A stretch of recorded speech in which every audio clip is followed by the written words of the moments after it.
ગીર સોમનાથમાં વરસાદે હાલ બેહાલ કરી નાખ્યા। ભારે પવન સાથે ધોધમાર વરસાદ વરસતા પાકને નુકસાન થયું। સુત્રાપાડા તાલુકામાં ખેડૂતોના પાકને નુકસાન પહોંચ્યું। સુત્રાપાડાના થરેલી ગામ નજીકના વાડી વિસ્તારના દ્રશ્યો સામે આવ્યા।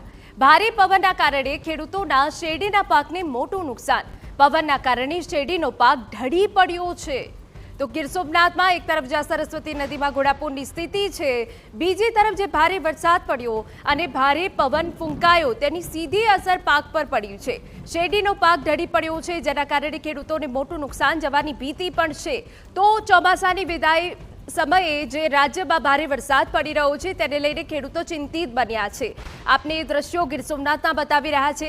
ગીર સોમનાથમાં પણ ભારેથી અતિ ભારે વરસાદ પડ્યો હતો, જેના કારણે એક તરફ સ્થાનિક નદીમાં ઘોડાપૂરની સ્થિતિ સર્જાઈ ગઈ છે, તો બીજી તરફ જે ભારે પવન ફૂંકાયો, મિની વાવાઝોડા જેવી જે સ્થિતિ સર્જાઈ હતી તેમાં પાકને નુકસાન પહોંચ્યું છે અને પવનના કારણે શેરડીનો પાક ઢળી પડ્યો છે। આપને જણાવી દઈએ કે હજુ પણ આજે ગીર સોમનાથમાં ભારે વરસાદની આગાહી હવામાન વિભાગ દ્વારા કરવામાં આવી છે। અમારા સંવાદદાતા દિલીપ મોરી વધુ વિગતે વાત કરવા જોડાયા છે। દિલીપ, પૂરી વિગત। જી, વાત કરવામાં તો ગઈકાલથી જ બપોરથી ધીમી ધારે ગીર પંથકની અંદર વરસાદ શરૂ થયો હતો અલગ અલગ વિસ્તારોની અંદર, પરંતુ રાત્રિના સમયે આ વરસાદ છે તેણે આક્રમક સ્વરૂપ ધારણ કર્યું હતું અને મુશળધાર વરસાદ છે તે ખાબક્યો હતો। જોકે સાથે જ ભારે પવન પણ ફૂંકાયો હતો।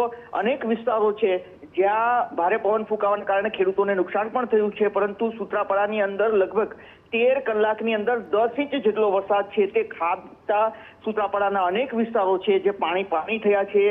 વેરાવળ હોય, તલાલા હોય કે કોડીનાર હોય, 4 થી 5 ઇંચ જેટલો વરસાદ છે તે એક જ રાતમાં ખાબક્યો છે। ઉના અને ગીર ગઢડામાં પણ ભારે વરસાદ ખાબક્યો છે। ગીર પંથકની અંદર 3 મોટા ડેમો આવેલા છે। આ 3 મોટા ડેમો છે તે ભરાયા છે। વેરાવળ તલાલાની અંદરથી પસાર થતો હિરણ 2 ડેમ છે જેના 5 દરવાજા ખોલવાની ફરજ પડી છે, જ્યારે કોડીનાર અને જામવાડા ગીરમાંથી પસાર થતો શિંગોડા ડેમ છે જેના 3 દરવાજા ખોલવામાં આવ્યા છે। તો ઉનામાં પણ જળબંબાકારની સ્થિતિ ઊભી થઈ છે અને ત્યાંથી પસાર થતો રાવળ ડેમ છે જે 90% ભરાતા તેના 2 દરવાજા ખોલવાની ફરજ પડી છે। આ સિવાય સરસ્વતી નદી હોય કે હિરણ નદી હોય, આ તમામ નદીઓ છે જેમાં ઘોડાપૂર આવ્યા છે, નદીઓ છે તે ગાંડી તૂર બની છે। અત્યારે પણ અહીંયા અલગ અલગ વિસ્તારોની અંદર ધીમી ધારે તો ક્યાંક ધોધમાર વરસાદ છે તે ખાબકી રહ્યો છે।